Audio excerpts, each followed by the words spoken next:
U današnjem videoklipu predstavljam ruski plan za osvajanje Evrope za samo nedelju dana.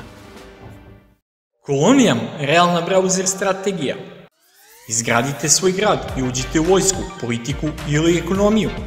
Naoružanje iz realnog sveta S-300, FK-3, T-72 u zavisnosti od sile. Osnujte svoju partiju, pobedite na izborima i postavite novu vladu koja će voditi državu u osvajanje sveta. Ukoliko više volite ekonomiju, čekaju vas berza i trgovina. Registrujte se i postanite deo naše države, kolonijama. Tadašnji Sovjetski savez je bio uveren da može da porazi Sjedinjene Američke Države i ceo NATO savez i da pritom neće doći do nuklearne katastrofe i sudnjeg dana.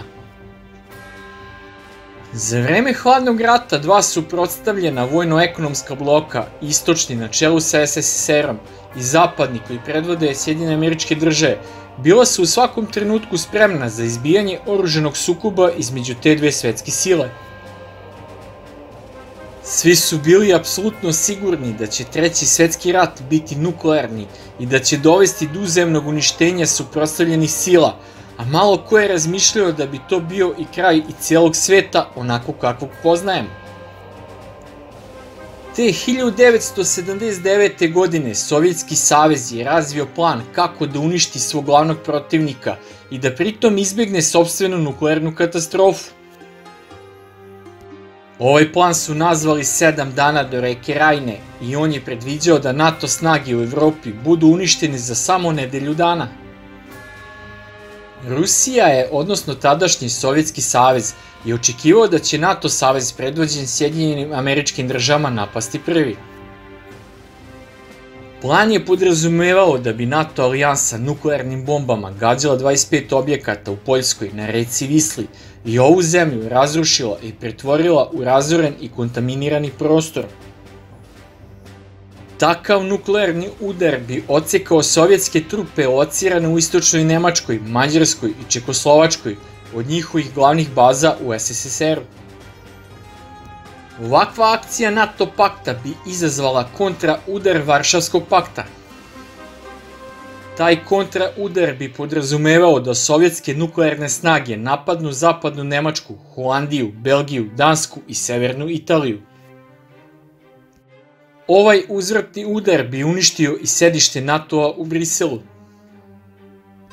Sam plan je podrazumevao da se ne napadnu Sjedinjene Američke Države, Velika Britanija i Francuska, jer su Rusi želeli da stvore podelu između NATO saveznika na zapadu.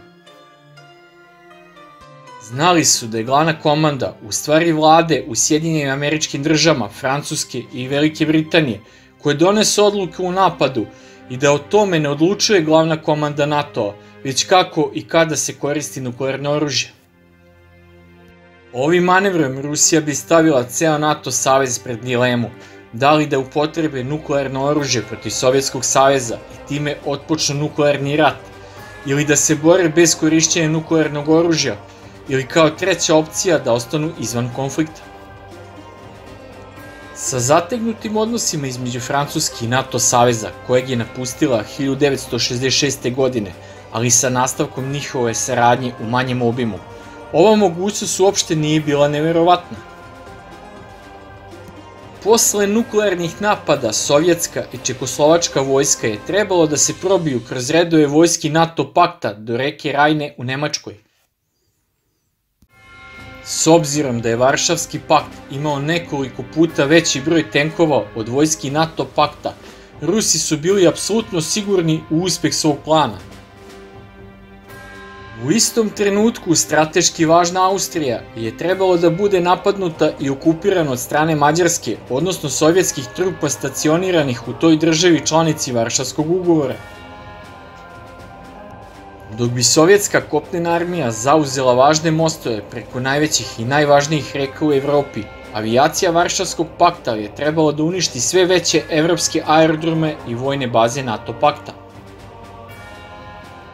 U ovom planu posebna uloga je poverena sovjetskoj mornarici. Ona je trebala da prekine sve komunikacije između Sjedinjenih Američkih Država i Evrope u Atlantskom okeanu i spreči Amerikance da svojim saveznicima morskim putem pošalje pojačanje.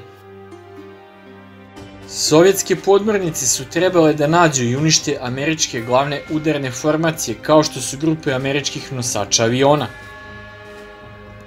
Istovremeno i sovjetske nuklearne podmornice u Severnom ledenom okeanu trebale su da budu spremne da reaguju na mogući nuklearni napad Sjedinjenih Američkih Država kako bi ispalile svoj arsenal interkontinentalnih nuklearnih raketa kao uzvratni nuklearni udar. Ruski vojni planeri su verovali da ako bi se sve odvijalo prema ovom planu, glavne snage NATO-a u Evropi bi bile uništene za samo nedelju dana. U slučaju nastavka oružanih sukoba, sovjetska armija bi nastavila da napreduje prema Francuskoj.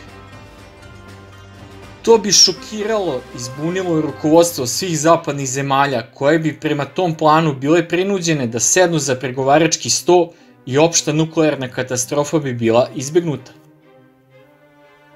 Sa ove vremenske distance jasno je da je sovjetska vojna komanda potpuno ignorisala doktrinu NATO-a o kolektivnoj odbrani koja je izneta u Severnoatlantskom sporazumu iz 1949. godine.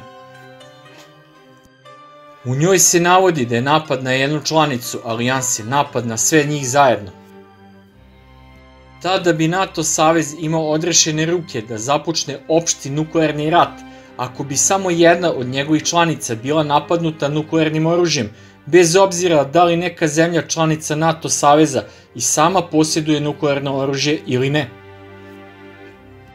Čak su i oni najodaniji sovjetski saveznici, odnosno države u Varšavskom paktu, smatrali da je plan 7 dana do Rajne previše optimističan i skoro neostvariv. Međutim, Rusi su tokom 10 godina, sve do kasnih 80. godina prošlog veka, održavali tajne vojne vežbe zasnovane na ovom planu.